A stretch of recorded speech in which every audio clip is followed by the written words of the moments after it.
Quiero agradecer a DEPA y a Spotlight por esta invitación. Me parece que con este tipo de charlas, de formaciones, se puede romper con muchos de los prejuicios que se tienen en relación con las personas con discapacidad, y me parece que es una gran herramienta, así que siempre que me proponen participar, la verdad que lo agradezco mucho, porque hace menos dura la lucha diaria de instalar estos temas, ¿no? Bueno, vamos a ir pasando una presentación, unas diapositivas que Inés me va a ayudar con eso. Me va a servir de apoyo en eso, y utilizo la palabra apoyos porque va a ser una palabra que vamos a ver a lo largo de esta charla bastante. Un apoyo es algo que a mí me permite realizar una tarea. Entonces, Inés en este momento está haciendo un apoyo para mí para que yo pueda mostrarles este PowerPoint que preparé para ustedes, que tampoco lo preparé yo, lo preparó una compañera del equipo sobre la base de mis indicaciones. Eh, bueno, vamos a hablar de las personas con discapacidad en las noticias. Y las personas con discapacidad en las noticias pueden cumplir un rol de ser protagonistas de la noticia o pueden dar una noticia, lo cual lamentablemente no es tan frecuente. Eh, Como les contaba Tomás, yo trabajé en la televisión pública durante 10 años y yo era la única, lo cual, lejos de enorgullecerme, digo, qué pena que era la única, ¿no? Y qué pena que no hay más personas con discapacidad trabajando en otros medios, porque sí hay muchos comunicadores y comunicadoras con discapacidad. Bueno, la discapacidad fue cambiando, hubo personas con discapacidad en toda nuestra historia, en toda la historia de la humanidad, y fue cambiando la percepción hacia las personas con discapacidad en función de las sociedades, ¿no? Lo primero que ocurrió fue que se prescindía de las personas con discapacidad. En Esparta se arrojaba a las personas con discapacidad del monte Taigueto, en Grecia también se prescindía de las personas con discapacidad en la antigüedad, porque los varones no podían ser guerreros y las mujeres no podían maternar, se presuponía que no. Entonces había que prescindir de esas personas indeseables. Luego, con el auge de las religiones, se empezó a pensar a las personas con discapacidad como personas que tenían algún tipo de posesión demoníaca, o bien como pobres angelitos, ¿no? Ni una cosa ni la otra. Entonces, lo que eran las personas con discapacidad eran objetos de caridad. Se empezó a crear entornos paralelos para que las personas con discapacidad se desarrollaran, hogares para personas con discapacidad específicos, manicomios, ¿no? Se prescindía de nosotros igualmente, ¿no? Quedábamos aparte, en entornos paralelos. El modelo médico ve a las personas con discapacidad como personas a curar. Somos enfermos eternos. Vieron que muchas veces aún se asocia la discapacidad como enfermedad. Y bueno, yo soy una persona con discapacidad y a veces me agarro una gripe o tengo una infección en una muela o me duele el oído. En ese caso me enfermo, pero no soy una persona enferma, ¿sí? Entonces, en ese sentido me parece que hay mucho camino por recorrer todavía con esto de lo médico, ¿no? Que se nos asocia a, fíjense, un chico o una chica que necesite una docente de apoyo, todavía la solicitud la tiene que hacer el médico a la obra social para que la cubra, ¿sí? Miren lo ridículo, ¿no? Cuando es un tema netamente educativo. El modelo social, ¿qué es el modelo social? El modelo social considera a las personas con discapacidad con un entorno, dentro de un entorno que coloca o elimina barreras. Pensemos, por ejemplo, una situación de una mujer en silla de ruedas. Ella es usuaria de silla de ruedas, se levanta a la mañana, tiene una persona que la asiste, entonces ella puede asearse, puede preparar su desayuno, tiene una vivienda adaptada, sale de su casa, pongamos que no estamos en un momento de pandemia, entonces va a tomar un colectivo, se sube a un colectivo de piso bajo sin dificultad, se va a trabajar, trabaja, tiene asistentes y necesita asistente para trabajar, que puede necesitarlo. Por ejemplo, yo una vez hice una nota de una mujer que trabajaba en una empresa de desarrollo de sistemas y ella no podía escribir, entonces ella era ingeniera en sistemas y tenía una persona que escribía por ella. Bueno, la persona trabaja, sale de su trabajo, se va a la universidad, en la universidad hay pupitres bajos, hay ascensores, las puertas son anchas, entonces ella puede movilizarse sin dificultades, después se va a la casa de su pareja, que tiene una casa accesible, o de un amigo, de una amiga. Digo, las barreras se reducen al mínimo con un entorno así, ¿no? Para los que les gustan las matemáticas, podemos pensar a la discapacidad como una función que resulta de la multiplicación del déficit de la persona por las barreras. Entonces, si las barreras tienden a cero, la función tiende a cero. ¿Sí? A ver si les gusta a los matemáticos esa explicación.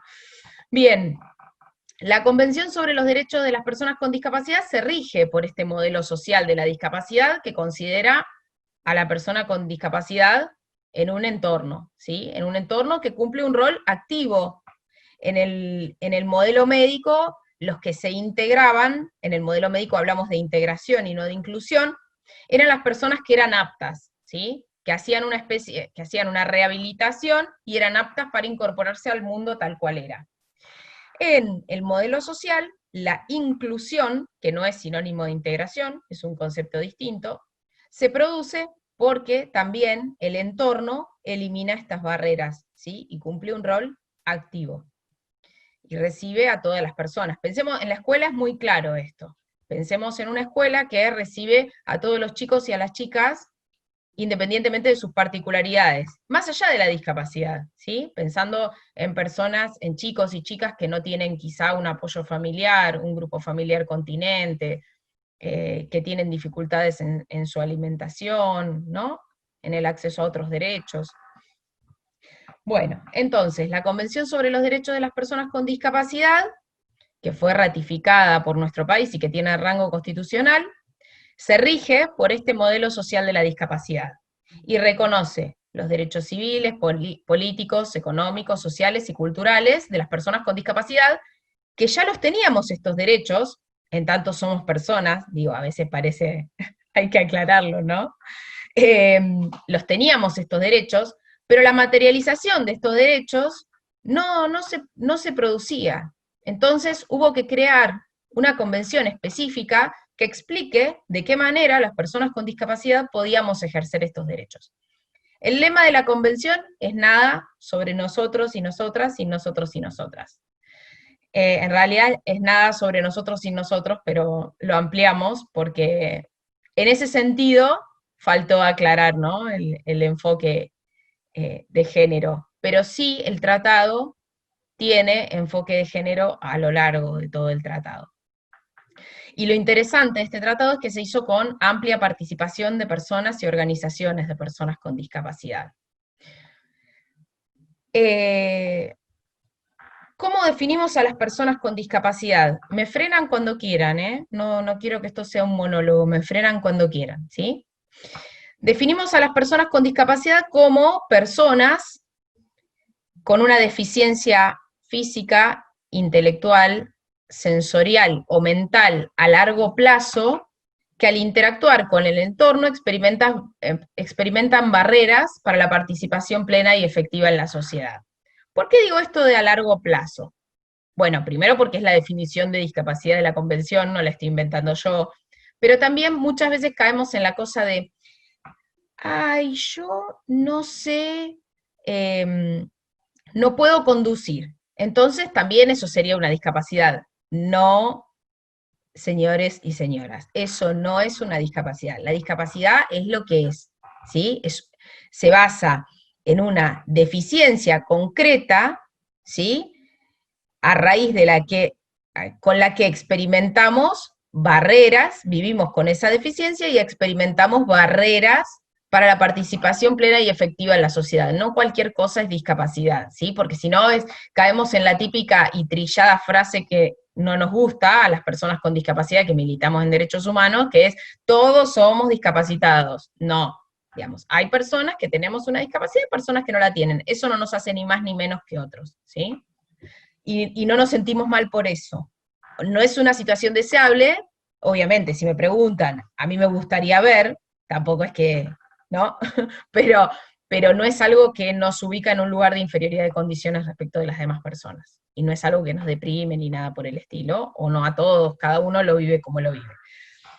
Bueno, la convención se basa en todos estos principios que yo les enumero, les voy a mencionar solo algunos. La dignidad, digo, parece como, había que escribirlo esto, sí, créanme que había que escribirlo. Hay personas con discapacidad que no eligen qué quieren comer, cómo se quieren vestir, qué actividades quieren hacer o no quieren hacer. Esto ocurre y es habitual, lamentablemente habitual. Cuando hablamos de autonomía, hablamos de toma de decisiones y de autonomía a pesar de que uno necesite apoyos. ¿Sí? La necesidad de apoyos no restringe la autonomía. Un apoyo es una persona que nos asiste para realizar una tarea determinada. Puede ser una persona que nos asiste para tomar una decisión, para una persona con discapacidad intelectual o psicosocial, que le explique las connotaciones de la toma de esa decisión, qué es lo que implica, qué opciones tiene la persona, y después la decisión la toma la persona con discapacidad, ¿sí?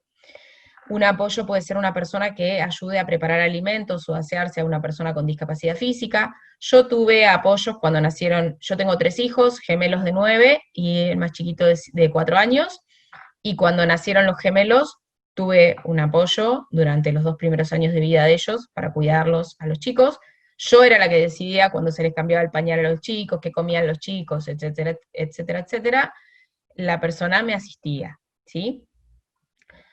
Porque muchas veces se confunde el apoyo y se sustituye la toma de decisiones de las personas con discapacidad.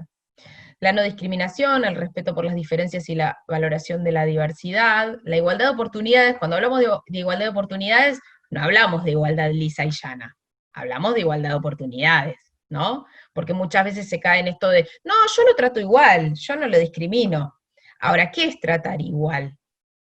¿Sí? Si yo no tengo un programa lector de pantalla, no puedo usar la computadora. Eso es una medida de accesibilidad, eso no es un apoyo, ¿sí? Para ir discriminando una cosa de otra. Qué sé yo, una medida de igualdad de oportunidades es, por ejemplo, una medida afirmativa como el cupo de empleo, porque lamentablemente no se contrata a las personas con discapacidad por idoneidad. El día que lleguemos a eso de contratar a las personas con discapacidad por idoneidad, no va a hacer falta un cupo. La accesibilidad es un principio de la Convención y es un derecho en sí mismo, ¿sí? Las personas con discapacidad, y también es una medida de acceso a otros derechos. Si yo tengo un transporte accesible, yo puedo ir a trabajar. Si yo tengo una oficina accesible, puedo trabajar. Si yo tengo una universidad accesible, puedo estudiar, ¿sí? La igualdad entre el hombre y la mujer, y el respeto por la evolución de las facultades de los niños y las niñas, ¿sí? La evolución que a veces va a ser una evolución estándar y a veces no, ¿sí? Si podemos pensar en algo estándar.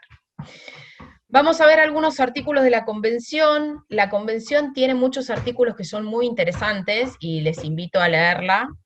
No es muy larga y es muy interesante. Yo seleccioné algunos artículos en función del acceso a la información.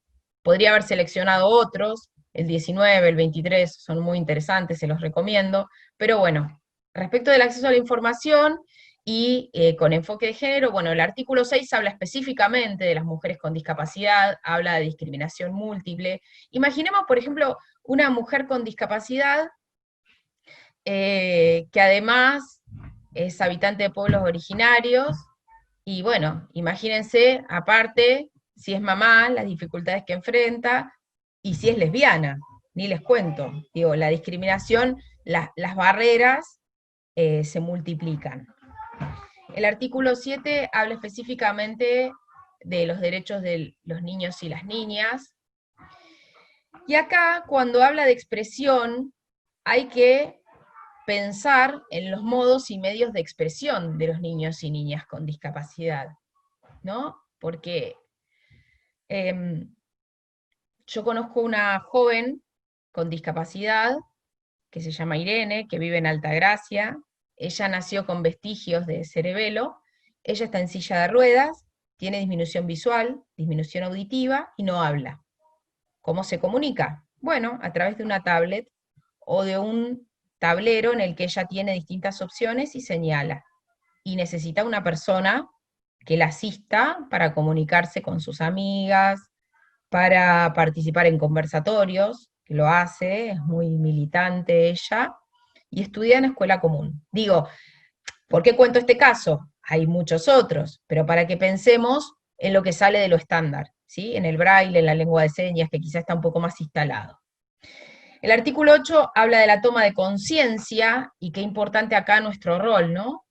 En la elaboración de coberturas respetuosas, que respeten la dignidad de las personas con discapacidad, que no transmitan estereotipos, y qué importantes son estas capacitaciones en ese sentido, ¿no? Me parece muy, muy rescatable que esto se haga, y, y me parece muy importante que ustedes hayan decidido sumarse a esta capacitación. A veces no ocurre, porque a veces los y las periodistas creemos que estamos capacitados para abordar todos los temas y que este tipo de temas se abordan de cualquier manera. Y no, puede ser muy estigmatizante abordarlo de cualquier manera. El artículo 9 habla de accesibilidad al entorno físico, al transporte, a la tecnología, a la información y a las comunicaciones. De esto un poco venimos hablando. Cuando hablamos de los lugares de trabajo, muchas veces, ¿cuáles serían los lugares de trabajo? ¿No? Cualquier lugar de trabajo. Cualquier lugar de trabajo puede ser un lugar de trabajo para una persona con discapacidad. Una vez yo trabajé en Telefónica hace muchos años, y una vez hablaba con la directora de Recursos Humanos. Yo antes de estudiar periodismo estudié sistemas, era mi época de informática esa, y una vez hablaba con la directora de Recursos Humanos y me decía, bueno, vos me tenés que decir qué es lo que pueden hacer las personas ciegas, qué es lo que pueden hacer las personas sordas, las personas con discapacidad motriz, qué es lo que pueden hacer. Entonces yo de ahí me fijo y bueno, contratamos. Y yo le decía, no, vos tenés que pensar qué perfiles necesitas vos, y de ahí ver si hay personas con discapacidad que estén formadas para ocupar esos perfiles. Es al revés. Entonces muchas veces muchas personas que no tienen discapacidad presumen que es lo que las personas con discapacidad podemos hacer o no. Y eso solo nosotros lo sabemos. Porque a mí me pueden decir, Verónica, vos no podés ir a cubrir un incendio o una marcha. De acuerdo, pero yo sé lo que puedo cubrir y lo que no. Yo soy la primera que no se va a poner en riesgo, y que en tal caso puede tomar la decisión de correr riesgo, si lo tengo que correr, porque soy una persona adulta, no soy una niña a la que el resto, sea empleador, sindicato o lo que sea, debe cuidar, ¿sí? Las personas con discapacidad no queremos que nos cuiden y nos protejan, no lo necesitamos. Y es muy importante esto de que la información sea accesible en momentos de emergencia, ¿sí? En momentos como este, el acceso a la información es una preocupación que tenemos muchos y muchas. Y desde la Agencia Nacional de Discapacidad trabajamos mucho para que la información llegue para las personas con discapacidad. Es importantísimo. Por eso, por favor, colegas, no tapemos los graf cuando habla el presidente y está... no tapemos con graf a la intérprete de lengua de señas cuando habla el presidente, ¿sí? Tenemos ese recuadrito que tiene que ocupar un porcentaje de la pantalla para que las personas sordas puedan acceder a la información. Podemos pensar que si hay subtítulos no hace falta, pero no, porque hay personas sordas que prefieren utilizar subtítulos y personas sordas que utilizan la interpretación en lengua de señas porque no tienen un español lo suficientemente fluido como para poder leer los subtítulos, ¿sí? Una cosa no reemplaza a la otra. Bueno, el artículo 21 habla de la libertad de expresión, opinión y acceso a la información. Acá un poco lo que decía antes, ¿no? ¿Por qué hay tan pocas personas con discapacidad generando información? ¿Sí?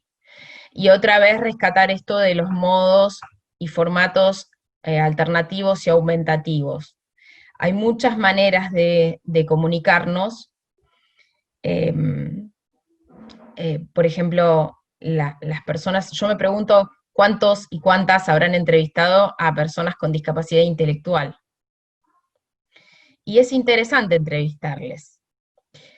Yo cuando estaba en el canal entrevisté a muchos y a muchas. Una vez entrevisté a un grupo que trabajaban haciendo almohadones y bolsas para una cadena de supermercados. Entonces yo les preguntaba, bueno, qué hacía cada uno, me iban contando. Y en un momento entrevisto a una de las chicas y le digo, bueno, ¿y cuál es tu trabajo? Y me contesta, yo escribo cartas de amor. Yo me quedé dura. Digo, ¿cómo remonto esta nota? ¿Cómo sigo? Y efectivamente, ella escribía cartas de amor y sobre la base de lo que ella escribía, el resto de los trabajadores armaba los diseños, los dibujos. Y fue todo un desafío porque yo decía, uno tiende a pensar, bueno, no sé, me está diciendo cualquier cosa. Después entrevisté a un muchacho que pintaba y me contaba que él imaginaba, él pintaba dinosaurios y los pintaba hermosos. De hecho, tengo ahí un cuadro que me regaló para mis hijos y que a los chicos le encantó, pintaba hermoso y él me contaba toda la experiencia que él vivía cuando pintaba. Y realmente es muy interesante, pero hay que correrse del lugar tradicional, de la entrevista tradicional, ¿no? Y tener mucha paciencia, reformular preguntas, porque a veces tenemos que prestar un poquito más de atención a ver si nos entendieron la pregunta y no hacerla tan rebuscada. Respecto del lenguaje, ¿qué lenguaje utilizamos? Bueno, todo esto no, lisiado, minusválido, inválido, todo eso no, no vidente. El vidente es el que ve más allá. El no vidente es cualquiera que no tenga esa capacidad, ¿sí? Entonces, la palabra no vidente no es sinónimo de persona ciega. Tampoco se utiliza enano, ¿no? Se utiliza persona de talla baja o persona de baja talla. Tampoco se utiliza capacidades diferentes, necesidades especiales. Tampoco se habla de el antónimo de discapacidad como normal, ¿sí? El que no tiene discapacidad es normal. ¿Qué es lo normal? Eso es algo muy común, ¿no? Porque las personas normales, ¿quién es normal? ¿Normal para qué parámetros?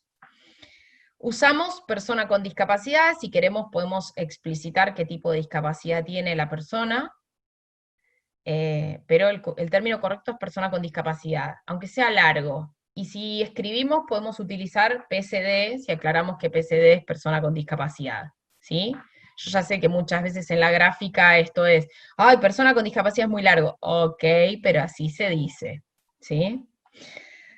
Bueno, ¿qué es lo que todavía vemos en las coberturas? El típico ejemplo de vida no está bueno. Yo creo que detrás de la excesiva admiración y de la pena está lo mismo, discriminación. Porque si yo veo a una persona con discapacidad como superhéroe, no la estoy viendo como sujeto de derecho, como persona que quiere decidir qué hacer con su propia vida. Se nos ve como asexuadas y asexuados, como dependientes, como superhéroes, lo mismo que el ejemplo de vida, ¿no? Esto, ay, yo quiero ser como vos porque vos sos... No, no, no, déjenme cometer mis propios errores, no quiero ser ejemplo de nada. El ejemplo de vida me parece que no suma. La infantilización también se ve. Esto, sentala a la nena tiene 40 años, ¿no? La burla, que también se da hacia las personas con discapacidad, no se nos escucha a las personas con discapacidad, y tenemos que ver cuándo la discapacidad es el eje y cuándo no. Muchas veces no está bueno que la discapacidad sea el eje es otro. Como también pasa muchas veces con las personas que viven en las villas, ¿no? Juancito escribe poesía y está en la villa, o Juancito juega al, al tenis a pesar de que vive en la villa, ¿no? Este tipo de notas las vemos muy seguido y no estaba bueno hacerlas porque es estigmatizante también. ¿Por qué no podría escribir poesía viviendo en una villa?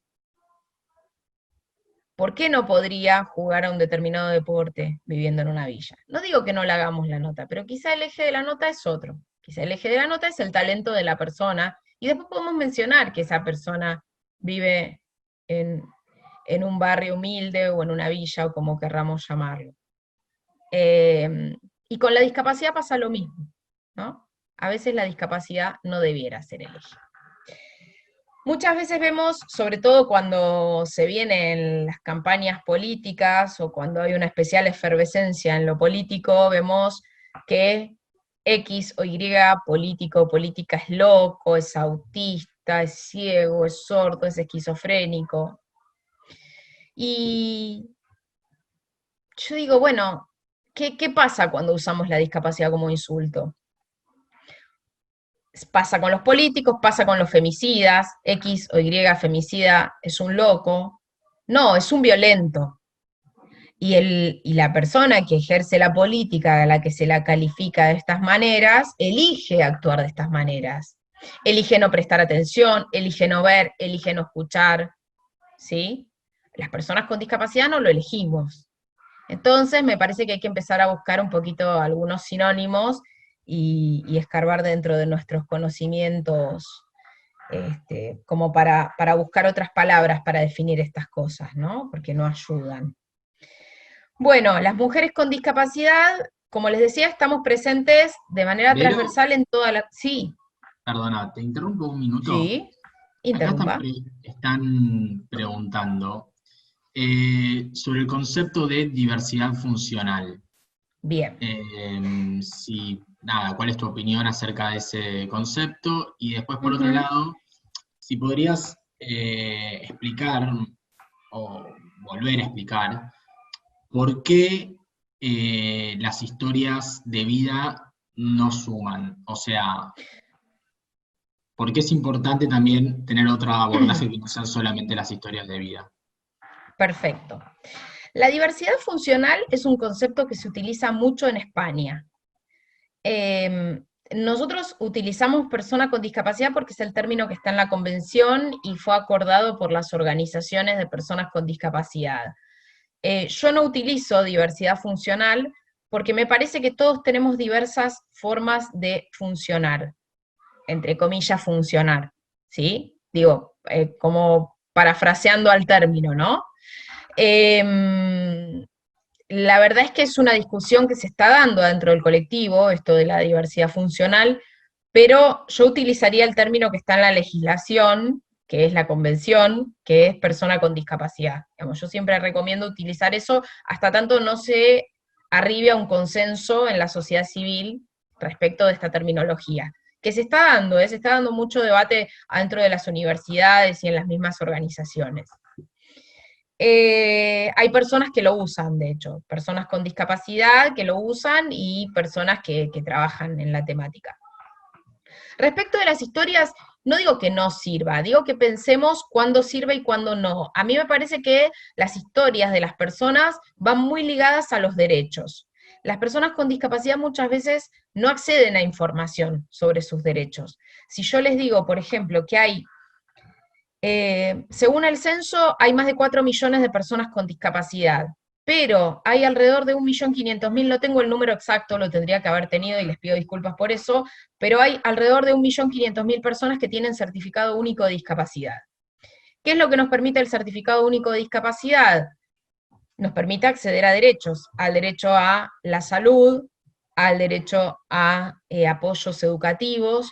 Entonces, ¿por qué hay personas que no acceden? Si bien el censo es una estimación y el número que yo les estoy dando es el número del registro, que bueno, es aproximado porque no lo tengo exactamente acá, pero es del registro de personas con discapacidad certificada, con lo cual no se puede comparar a rajatabla una estimación con un número exacto, pero digo, por lo menos hay alrededor del 50% de personas con discapacidad que no estaría certificando. Yo creo que es por falta de información. También es porque la discapacidad se considera un término estigmatizante. Y en eso tenemos mucho que hacer desde los medios de comunicación, ¿sí? Para romper con esa estigmatización. No es malo tener una discapacidad, no es nada malo, no somos menos personas. Me parece que en tanto podamos transmitir eso en las notas periodísticas, me parece que está buenísimo. Las historias sirven para eso. Si yo tengo, yo siempre uso una nota eh, que no les voy a decir de dónde es, pero es una nota que es muy tremenda, donde se habla de un niño que está en silla de ruedas y tiene un brazo, digamos, le falta un brazo, es decir, está en silla de ruedas y le falta un brazo, tiene un solo brazo que puede utilizar, y en esa nota se pone énfasis todo el tiempo en si el niño se siente discriminado, en que la mamá pudiendo hacerse un aborto no se lo hizo, digo, adelante el niño, ¿no? Y se pide, por favor, que la gente done para que el niño tenga, dice la conductora, una silla eléctrica. En realidad es una silla motorizada, ¿sí? Pero digo lo de la silla eléctrica porque es un poco el enfoque, ¿no? Ese niño vive una vida tremenda y pobrecito y lo que le pasa, y a pesar de vos podés, ¿cómo a pesar de? Digo, eh, me parece un enfoque que no está bueno, y por otro lado ese niño tendría derecho al acceso a esa silla a través de su obra social, no hace falta hacer una teletón para que ese niño tenga esa silla, ¿sí? En ese sentido me refiero de que hay que pensar de qué manera mostramos las historias. No digo no mostrarlas, digo darle una vuelta de tuerca, sentarnos y pensar cuál es la noticia, ¿sí? Como lo mismo que les decía de los barrios humildes o las villas, ¿no? Esto de cuándo es una noticia que una persona haga algo a pesar de...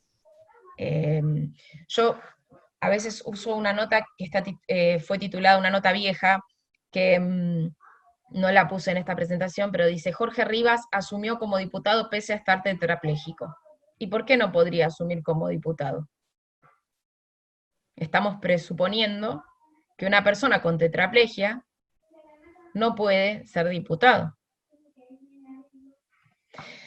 En eso, ¿no? Lo pienso. Y les digo, en serio, en esto es un ejercicio que yo hacía cada vez que me llegaba la posibilidad de hacer una nota.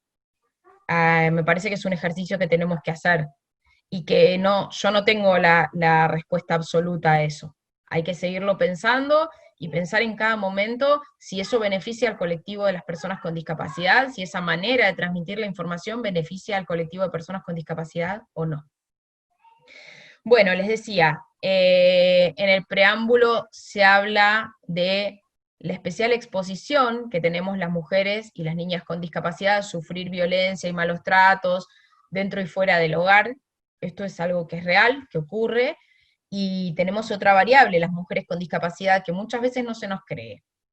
Por un lado, por las dificultades de comunicación, que a veces viene añadida a esta situación, y por otro lado, porque muchas veces no se cree que pueda haber una persona que pueda violentar o abusar de una persona con discapacidad.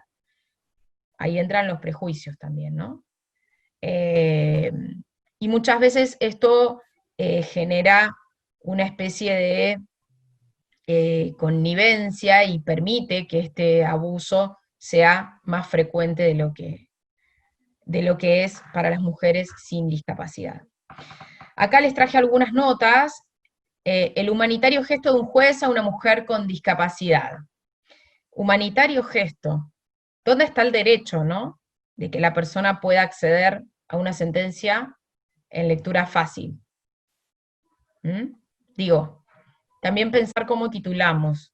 No, ojo que no creo que los comunicadores y comunicadoras tengan malas intenciones, pero a veces no nos sentamos a pensar antes de escribir la nota, y lo que les decía antes, a veces parece que da lo mismo un abordaje u otro. Miren esta. A Laura le violaron y embarazaron a su hija de 14 años con capacidad mental de 5 años. Me voy a detener. El sujeto es Laura. A Laura le violaron y embarazaron a su hija. ¿La víctima es Laura o es su hija? De 14 años con capacidad mental de 5 años. Cuando hablamos de capacidad mental, es un término que utilizan mucho las personas que trabajan en psicopedagogía. Y cuando hablamos de capacidad mental pensamos en lo que la persona puede hacer en cuanto a lo intelectual. Si puede sumar, restar, leer, escribir. Y nos olvidamos de los vínculos sociales muchas veces. Hay personas que quizá no pueden leer y escribir, y eso no hace que esa persona sea una niña de 5 años. esa persona tiene 14 años y habrá cosas que pueda o no hacer, pero igual tiene 14 años. Y cuando yo hablo de una persona, de una chica de 14 años, y digo que tiene una capacidad mental de 5, yo la dejo de ver como una chica de 14 y la empiezo a ver como una nena de 5. ¿Sí? Lo importante, ¿no? De cómo transmitimos. Bueno, y después dice en la zona rural donde vivía y trabajaba. Ahora vemos esta nota que habla de una nena de 10 años que en Salta fue violada, aunque en la Argentina es legal la interrupción de un embarazo. En estos casos, perdón que estoy cambiando de hoja, en Salta la nena violada no puede acceder a este derecho. Estamos hablando de una nena sin discapacidad de 10 años y la nena es sujeto de derecho. En la anterior no, el sujeto de derecho era la mamá. ¿Se dan cuenta la diferencia en el abordaje?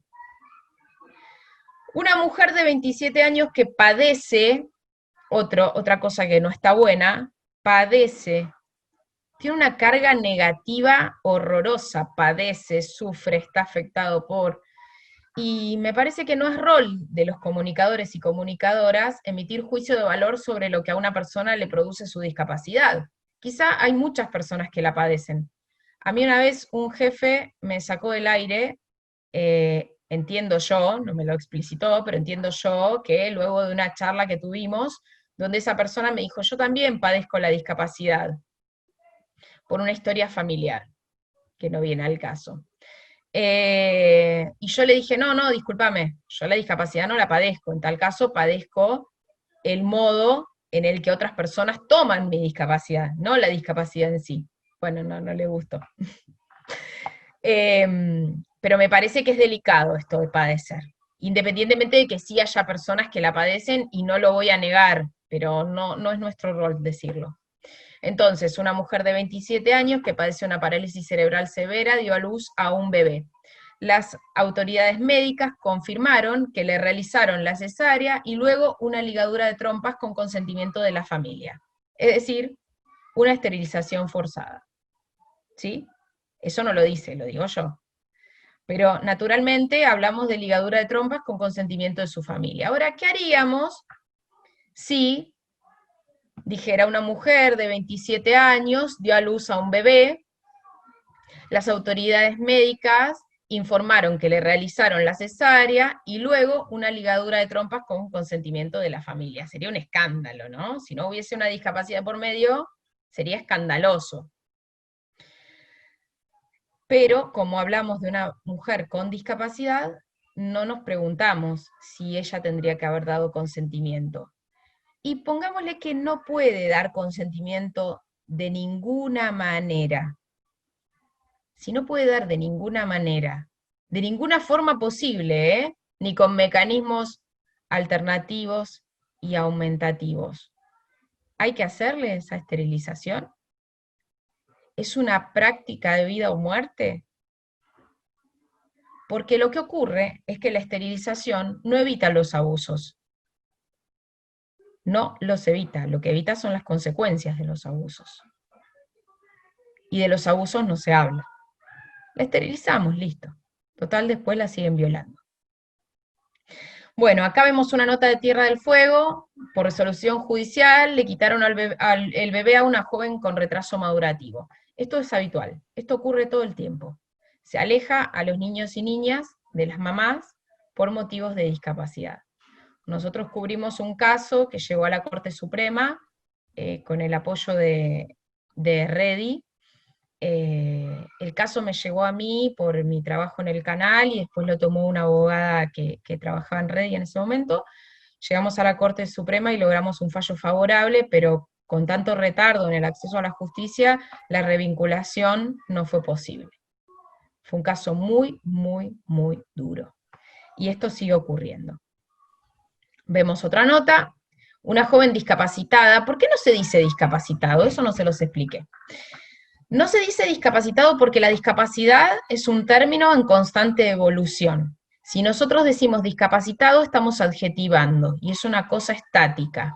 Y además, por otro lado, y sobre todo, porque primero está la persona. Entonces es persona con discapacidad. La discapacidad es una característica como tantas otras, ¿sí? Bueno, dice que murió por desnutrición y falta de atención. Detuvieron a su madre. Esto es en Misiones. La joven fallecida tenía discapacidad múltiple, eso se los comento yo, no voy a leer toda la noticia, y la madre tenía una discapacidad psicosocial. ¿Y qué pasó con esas dos mujeres? ¿Cuál fue el rol del Estado, no? Porque lo que se hace es condenar a la madre de la joven fallecida. No hay una actuación del Estado para generar que esa chica tenga los apoyos, para que esa chica pueda ir a la escuela. La chica estaba todo el día en la casa y la madre tenía que trabajar, ¿no?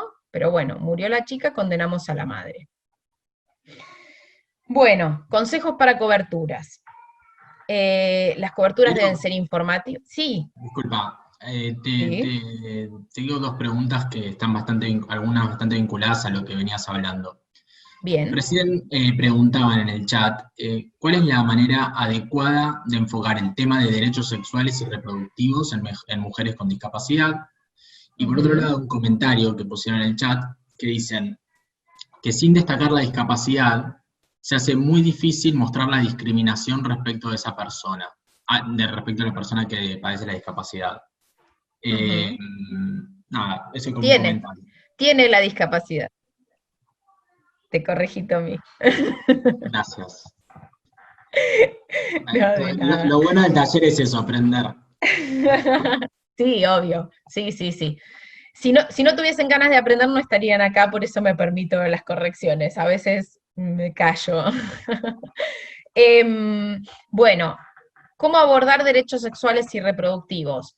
Me parece que es interesante. Por un lado, cuando, por ejemplo, podemos hablar de ESI y pensar de qué manera las personas con discapacidad reciben esta ESI, si hay materiales adaptados, digo, se puede abordar de manera transversal. A mí me parece que cuando logramos abordar la discapacidad de manera transversal es un golazo, como que no sea lo específico, que sea transversal. Podemos hablar de economía y pensar cuánto más gastan las personas con discapacidad en su vida diaria, a veces por dificultades en los traslados, a veces por falta de apoyos y medidas de accesibilidad, a veces, ¿no? Podemos pensarlo en eso. Podemos pensar, cuando hablamos de desocupación, pensar cuál es la desocupación de las personas con discapacidad, porque la mayoría de las personas con discapacidad no trabajan y no buscan trabajo. ¿Por qué? Porque se enfrentan con barreras de todo tipo a la hora de buscar trabajo. Los concursos públicos tienen medidas de accesibilidad, se implementan medidas de accesibilidad, se cumple con el cupo laboral. Digo, hay un montón de cuestiones desde las cuales se puede transversalizar la temática. Volviendo a derechos sexuales y reproductivos.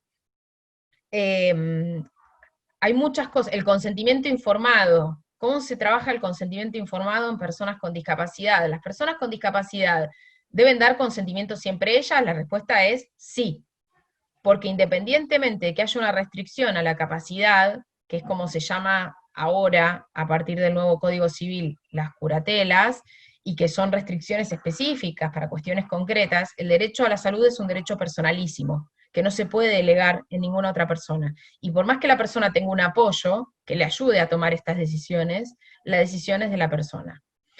En cuanto a maternidad, ¡puf!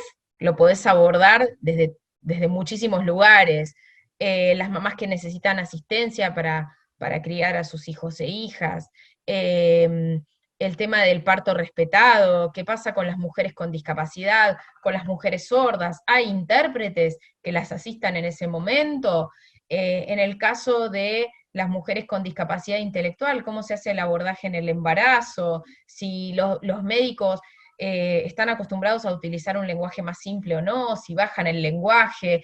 En cuanto a la atención ginecológica, las camillas, hay camillas que se puedan bascular para que una persona, perdón, en silla de ruedas pueda movilizarse a la camilla sin necesidad de ser agarrada de cualquier lado, de cualquier manera, como si el cuerpo fuese una cosa. Mirá todo lo que les tiré ya. Y hay millones de cosas más. Digo, es a veces detenerse a pensar en que algunas situaciones que nosotros vemos como cotidianas, para las personas con discapacidad se presentan un montón de barreras. Y yo no digo no destacar la discapacidad, digo pensar en si realmente es el eje de la nota o no. Yo una vez vi una nota que hablaba de el matrimonio de dos mujeres que tenían una hija, y hablaba de esas dos mujeres y de toda la historia de ellas, y yo sabía que una de ellas tenía discapacidad física, pero lo sabía porque las conocía. En la nota no se hizo foco en eso. Digo, a veces hay que hacer foco y otras veces no. Y a veces pensemos que la discriminación que sufrimos las personas con discapacidad no es por la discapacidad, es por la falta de inclusión de las personas con discapacidad como parte de la diversidad humana. ¿Sí? Porque si hubiese menos barreras, las personas con discapacidad, la discapacidad se reduce al mínimo. Acuérdense de eso. Porque si no, el foco se pone en el diagnóstico. ¿Sí? No sé si es claro o no. Igual me siguen preguntando todas las veces que haga falta, ¿eh? Bueno, entonces consejos para coberturas, decíamos, informativa, sin dramatismo, evitemos la musiquita de fondo, el tono tremendo en nuestras voces al grabar los off, si es que hacemos tele, por favor, no hace bien eso. Que sean historias cercanas, bueno, esto que les decía, está bueno contar la historia de la persona. Ahora, si el eje es que una persona ciega cocina, estamos mal, por ejemplo. O, no sé, hay un montón de ejemplos de esto, ¿no? Cuando el eje son actividades cotidianas. Me parece que ahí no ayuda eso, porque nos coloca en un lugar que no está bueno a las personas con discapacidad. Bueno, consultar fuentes, que haya protagonistas con discapacidad en todas las notas, ¿no? Esto de transversalizar que les decía. Que no apele a los golpes bajos, ¿no? Me parece que es importante eso. Y algo que no puse en la diapositiva y que me parece importante mencionar es que haya investigación en las notas. Una vez, cuando me dieron uno de los premios, me parece que Lola Mora, yo casi lloro cuando hablaron de que en mis notas había investigación, porque me pareció tan importante que destacaran eso, tan importante, porque lo valoraban. Y me parece que es importante que nos pongamos a investigar sobre este tipo de cosas. Yo aprendí mucho con Emilio Ruchansky, un compañero del canal, amigo, que él siempre quería trabajar conmigo y eso también me emociona porque muchas veces la discapacidad se ve como algo negativo y como una incapacidad. Y leíamos muchos expedientes juntos porque nos tocó trabajar muchos casos judiciales. Por eso hice una diplomatura en criminalística y criminología. Y leíamos mucho expediente, investigábamos mucho, y con él aprendí muchísimo, y me parece que es muy importante hacerlo en la tarea periodística. Obviamente no solo en los casos de discapacidad, sino en todo, ¿no? Pero me parece que es una práctica muy buena también en los casos de discapacidad que, como les repito, muchas veces se piensa que se pueden abordar de cualquier manera. Bueno, utilizar como fuente la convención, leyes, ordenanzas, organismos públicos. La Agencia Nacional de Discapacidad tiene como función transversalizar con los otros organismos de gobierno políticas sobre discapacidad. Implementar políticas, algunas, y otras ocuparnos de que se transversalice la temática. Así que es una buena fuente de información. Organizaciones no gubernamentales, obviamente, estadísticas, usar estadísticas, utilizar los pedidos de acceso a la información pública. El registro de personas con discapacidad tiene mucha información sobre condiciones de vida de las personas con discapacidad, y bueno, y utilizar investigaciones. Es importante que generemos información accesible. Cuando hacemos un flyer, por ejemplo, y utilizamos imágenes, poner texto alternativo, eso es muy importante. Describir las fotos, si trabajamos en un medio gráfico, se le puede poner un epígrafe a la foto que explique lo que hay en la foto, eso es muy valorado por las personas con discapacidad visual. Es importante incorporar lengua de señas, subtítulos, como le decía antes, una cosa no suple la otra. Audiodescripción. Es importante que utilicemos lenguaje simple, todo lo que podamos. Obviamente hay terminología que tenemos que utilizar y pero está bueno explicarla también. Y cuando entrevistamos a una persona con discapacidad, bueno, ahí tenemos algunos consejos. Cuando entrevistamos personas sordas, cuando entrevistemos personas sordas, si hacemos tele, sobre la base de mi experiencia, si hay una persona sorda con intérprete, el micrófono se lo ponemos a la intérprete, pero le hablamos a la persona sorda. Eso es muy importante. Es muy importante que cuando entrevistemos a las personas con discapacidad les hablemos a ellas. Nosotros estamos acostumbrados a que vamos a hacer un trámite y les hablan a nuestro acompañante, si es que vamos con alguno, y es muy denigrante. Imagínense por un segundo eso. O que vayas con tu hijo y le digan al chico, atale las zapatillas a tu mamá. ¡Qué horror! ¿No? ¿En qué lugar nos ubica a las personas con discapacidad ese tipo de situaciones? Somos personas, ¿sí? Personas como cualquier otra. Entonces, en ese sentido, me parece que está bueno dialogar con la persona con discapacidad como persona. Ese es el primer consejo que tengo que darles para cuando entrevisten a personas con discapacidad.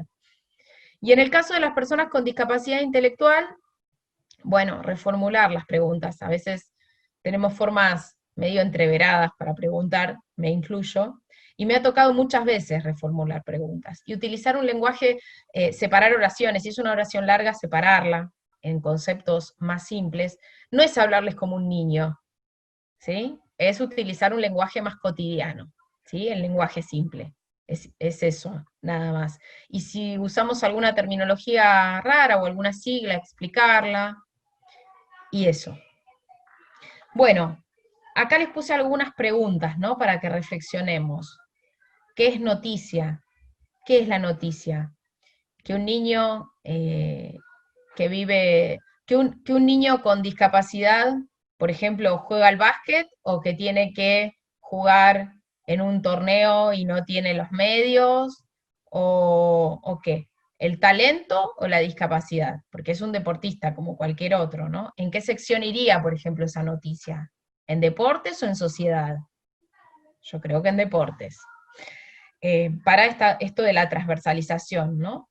Cuando les pongo esta pregunta de queremos concientizar o sensibilizar, la sensibilización hace que las personas lloren un rato con una nota periodística y después se olviden. Cuando nosotros logramos concientizar, hacemos carne en el otro que la persona con discapacidad es un sujeto de derecho. Si logramos eso, es un golazo y parte de la función periodística, por la responsabilidad social que implica la función periodística, estaría cumplida, ¿no? En ese sentido, me parece interesante plantearles esta diferencia. Muchas personas lo usan como sinónimo, incluso dentro del ámbito de las personas con discapacidad, y no son sinónimos. Cuando les pongo, ¿contribuimos a mostrar a las personas con discapacidad como parte de la diversidad humana o hacemos espectacularización? Yo no sé si se acuerdan lo de Soy Anto. ¿Se acuerdan esa situación de el video este de la chica que decía, ay, hace calor, no sé qué? Todo lo que se armó en torno a esa chica, ¿no? Y a ese video que era una pavada como muchos videos que circulan, y se armó todo un tremendo lío, después saltó que la chica tenía discapacidad intelectual, y bueno, y después terminó siendo como un golpe bajo, y la chica quería ser youtuber, y unos días después nadie se acordaba de Anto. ¿Y qué impacto tuvo la exposición de esa chica en los medios? A mí me llamaron de un canal de televisión en un momento para hablar de esto, ¿no? Del abordaje de los temas de discapacidad, y después, claro, la tenían a la chica en el piso y me dijeron, no, ¿sabes qué? No vengas. Claramente, ¿qué vendía más? ¿Y qué impacto tuvo en la gente y en la vida de ella, ¿no? Este abordaje, por llamarlo de alguna manera, de la temática. Bueno, siempre les señalo la transversalización. ¿Y por qué continuamos invisibilizadas las personas con discapacidad? ¿Por qué no hay más periodistas trabajando en medios, periodistas con discapacidad formados, ¿no? Tampoco pienso que cualquier persona por tener una discapacidad puede hacer cualquier cosa. Me parece que la formación es muy importante, tanto para las personas con como para las que no tienen discapacidad. Y les ponía, ¿no? Nada sin nosotros, porque si nos ponemos a pensar, al ser parte de la diversidad humana, tendría que ser nada sin nosotros y nosotras, ¿no? Porque, porque somos parte de todas las cuestiones de la sociedad, como lo son parte de todos los colectivos, ¿no? Entonces debería ser nada sin nosotros para todas las personas, ¿no? Que podamos incidir en todo lo que nos atañe y buscar un trabajo que tienda a visibilizarnos como parte de la diversidad humana. Por mí, digamos, en lo que fue, intentó no ser, pero terminó siendo un monólogo, por mí estamos, estoy abierta a todas las preguntas y consultas que tengan. Bueno, Vero, la verdad, muchas gracias. Nada, creo que lo que prometí al principio creo que se cumplió y es que realmente esta charla, sí, casi una clase más que una exposición, realmente fue súper enriquecedora para todos nosotros y creo que nos vamos todos un poco con la cabeza así, en el muy buen sentido, con la cabeza estallada de información y de datos y que uno también se repregunta un montón de cosas, ¿no? Creo que todos probablemente hayamos identificado muchas veces en las cuales hemos usado mal el lenguaje o titulado mal o abordado mal alguna temática puntual. Y la verdad que está bueno poder hacer este ejercicio de repensar nuestro trabajo y está bueno poder hacerlo con tu ayuda también, porque muchas veces pasa eso, ¿no? Que uno cree que puede abordar los temas, que uno ya la sabe, que uno solamente por intuición o por sentido común puede nada, lanzarse así y que no necesita, eh, digamos, de ayuda. Y no, realmente está bueno cuando una persona que lo experimenta todos los días te lo puede contar y una persona que lo sabe en carne propia te lo puede contar, porque ahí es cuando uno realmente dice, ah, pará, yo en realidad no me las sé todas, yo tengo mucho por aprender. Así que realmente mil gracias por esta excelente clase. Y yo tampoco me las sé todas, Tommy. Una de las primeras notas que hice era sobre una persona sorda a quien acusaban de violación. Él estuvo preso mucho tiempo. Cuando lo detuvo la policía, le disparó porque no respondía a la voz de alto. Bueno, toda una situación muy compleja, pero yo en la nota dije sordomudo, y no es una palabra que se utiliza persona sorda, porque la persona sorda habla a través de la lengua de señas. Entonces no se utiliza la palabra sordomudo. Todos aprendemos, y me parece, los otros días hablaba con un ex compañero del canal, un amigo, y yo le decía, yo cada vez que tenía que hacer una nota, me planteaba el enfoque, me planteaba cómo encararla, si valía la pena o no, a quién beneficiaba, si no estaba exponiendo por demás a una persona, si, porque también, digo, yo con este caso que les contaba de la mamá con discapacidad, por ejemplo, que le sacaron a su bebé, yo la entrevisté a ella en un momento, pero yo tenía un vínculo de confianza con ella, tuve una charla previa con ella, le pregunté si ella quería, le expliqué por qué yo la quería entrevistar, que no era una cuestión de exposición y nada más, que me parecía que era algo útil en términos de la causa que se estaba llevando adelante, de la causa judicial, digo, también cuando hay causas judiciales es un tema delicado, pero lo conversamos con ella y lo acordamos. Me parece que estos espacios de pensar cómo son muy importantes. Sí, la verdad que sí. Y bueno, te paso algunas preguntas que Dale. tenemos acá en el chat. Bueno, Ujú. primero que la cantidad de gracias que están mandando en el Q&A y por ahí me los mandan por privado confundidos, pero no importa. Nada, cantidad de gracias diciendo que súper enriquecedor, que feliz de haber participado. Y siguientes preguntas. La primera, si nos podés recomendar algunos medios, ya sean nacionales, internacionales, que vos creas que abordan bien la temática. Por otro lado, nos preguntan sobre el tema de los eufemismos o, bueno, o términos incorrectos como no vidente, capacidades diferentes, si podés dar más ejemplos como para poder tenerlos en cuenta. También preguntan sobre fuentes de información que nosotros en las redacciones podamos usar. Bueno, ya nombraste Bien, algunas. Yo, de hecho, en el chat pasamos el link a la guía que vos armaste. perfecto. Pero, a ver si hay algo más. Bueno, es bien. Bueno, y Bien. muchas más gracias y gracias y gracias que se van compilando ahí en el chat. Bien. Medios. A ver, es difícil. Hay algunos periodistas y algunas periodistas que lo trabajan bien, la temática. Bueno, en Telam hay periodistas que trabajan bien la temática. Lo que pasa es que son periodistas. Yo no te puedo hablar de medios porque lamentablemente yo no conozco, por lo menos medios en el país que tengan algún código de ética que se refiera de alguna manera a las personas con discapacidad. En un momento en el canal lo tratamos de hacer hace 2 gestiones y no prosperó. Entonces también todo queda librado a lo que haga cada periodista en particular.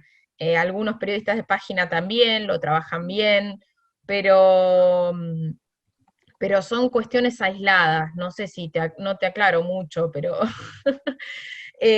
respecto de fuentes, aparte de esta guía, hay un manual en la página de la ADC, la Asociación por los Derechos Civiles, que escribí hace un tiempo, que es un poco más largo que la guía, y que ahí tiene algunas fuentes, organizaciones de la sociedad civil, que les pueden servir, ¿sí? Eso está bueno que lo tengan en cuenta. Y la otra era los eufemismos. A ver, persona con necesidades especiales, ese es un término que se utiliza mucho en educación, que en realidad es necesidades educativas especiales, que tampoco está bueno porque es como, otra vez, la integración, la escuela estándar que recibe a los niños y niñas con discapacidad que sean aptos, con un docente de apoyo, y no es una situación de escuela que reciba a todos y a todas sin identificar lo normal y lo especial de alguna manera, ¿no? No es un término que esté bueno. ¿Qué otro término que se utilice? Eh, bueno, normal y anormal ya les dije, eso no está bueno. Bueno, no vidente, nano, minusválido, inválido. En España se utiliza mucho subnormal, es terrible, pero se utiliza. En realidad, lo correcto es pensar en persona con discapacidad, y si queremos podemos señalar de qué tipo es la discapacidad, pero siempre persona con discapacidad, o persona con disminución visual. Acuérdense que en la discapacidad visual hay personas que tienen disminución visual, no es solo la ceguera, igual que hay personas con hipoacusia, que no necesariamente son personas sordas, ¿sí? No sé si les aclaré Espectacular. o hay algo más que quieran. Sí, yo creo que sí, que fuiste muy, muy clara. Dos preguntas más que acá aparecen. Ujú. Bueno, acá Andrés dice otro término más, el término mogólico, Oh, obviamente. sí, sí, total. Eh, Sí, ahora bueno, con la campaña que hubo de Asdra, eso dejó de utilizarse un poco. En la calle quizá uno encuentra, ¿no? Algún chico le decía al otro, che, mogólico, pero no se utiliza tanto en lo cotidiano gracias a esa campaña, me parece. sí. Después, acá preguntan si cuando estás entrevistando a una persona con discapacidad y esta persona hace humor sobre, no sé, por ejemplo, su ceguera. Ujú. Eso, dicen, ¿está bien incluirlo en la nota? ¿No está bien? ¿Cómo uno puede Mira, usar el humor del otro? sí, sí, es muy buena la pregunta, es muy buena. Yo creo que sí, a ver, yo suelo bromear mucho con mi discapacidad, lo hago todo el tiempo, lo hacen mis hijos, mi marido, mi entorno, todos, todos, todos, es como eh, todo el tiempo, es moneda corriente. Ahora, yo lo que creo sí es que una cosa es que te rías conmigo y otra cosa es que te rías de mí. Digo, me parece que el límite es ese. Si la persona con discapacidad que estás entrevistando hace un chiste o algo, sí, úsalo. Ahora, que vos hagas un chiste como periodista, no, yo no lo haría, digamos, porque ahí el límite es muy finito, pero puede generar malestar en otras personas que quizás no se lo toman con humor. Si lo hace una persona con discapacidad de sí misma es otra cosa. Yo una vez a un jefe le dije, yo no te permito que vos hagas bromas sobre discapacidad, porque ese jefe tenía como una concepción bastante discriminatoria. Entonces, depende de con qué onda venga, yo me tomo el chiste, lo tomo el chiste y me río también, o no. Claro. Sí, sí, sí, totalmente clara. Sí, acá están poniendo también algunos ejemplos. Por ejemplo, Marina está contando una experiencia personal, que ella cuenta que le hizo una nota a alguien que usaba lenguas de señas y que al emitir la nota no se dieron cuenta y no la subtitularon, por ejemplo. Claro. Nada, bueno, cosas que sí, que todos creo que esto que te digo, como que te empiezan a caer la ficha de un montón Ujú, de cosas que uno, digo, sin mala intención se las mandó, por decirlo de ujú. alguna forma. A ver, algo más. Preguntan acá, ¿está mal decir ciego o hay que decir persona ciega? Y dicen si podés explayarte o contar qué pensás vos sobre cómo abordar el tema del autismo. Bien. Persona ciega, en realidad. Persona ciega, sí. Porque si vos decís los ciegos, es como dónde están las personas, ¿no? Es como cuando dice, yo leía algo, en algún momento hablaba de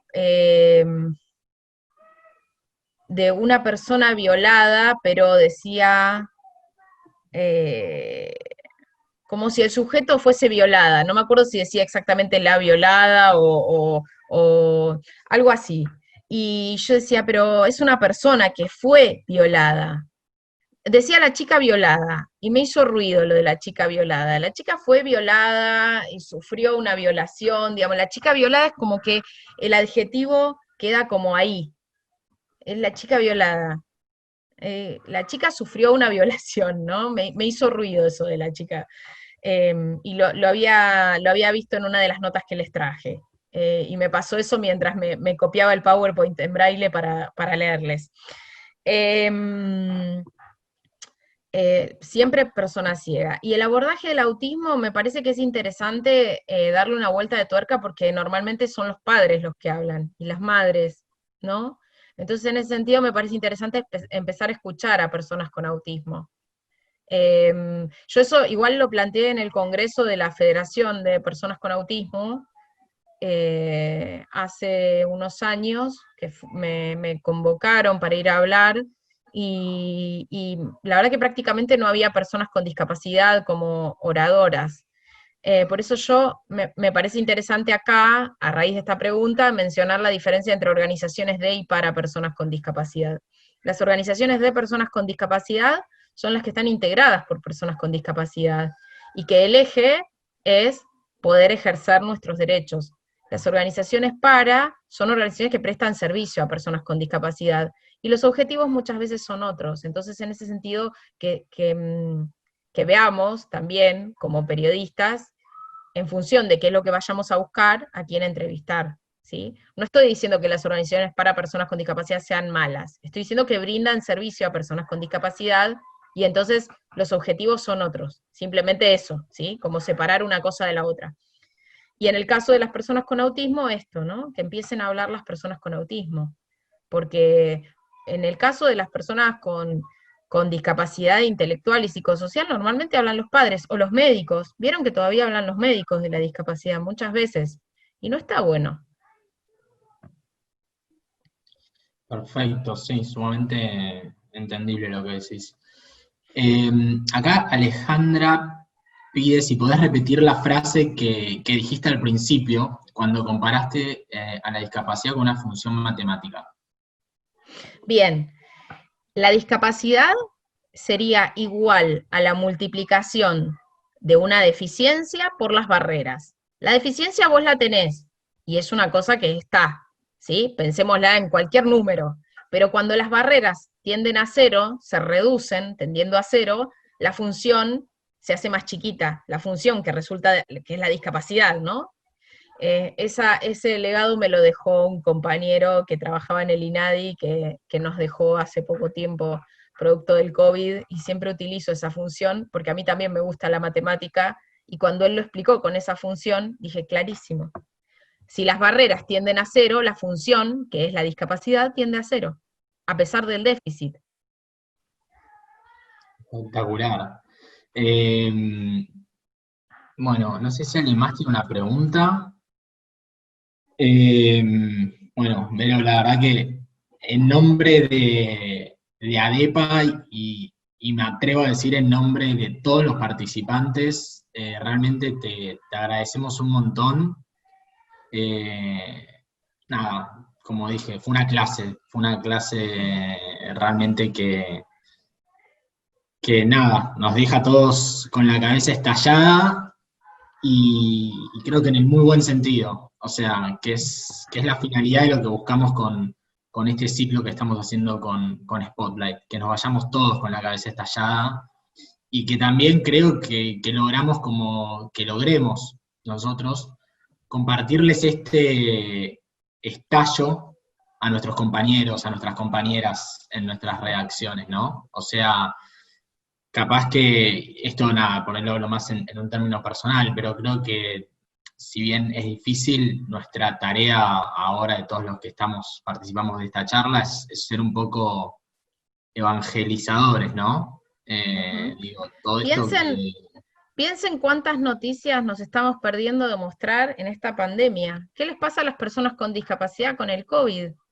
¿Qué les pasa? ¿Se contagian más? ¿Se contagian menos? ¿Qué pasa con la relación con el entorno y las personas con discapacidad?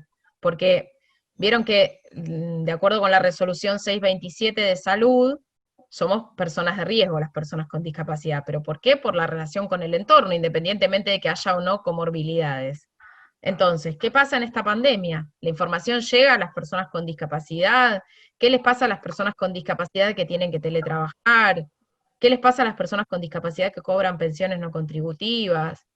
¿No? A los chicos con discapacidad, ¿tienen alguna dificultad específica? Los chicos que estudian, digo, son un montón de noticias que no están, y no están porque nadie las piensa.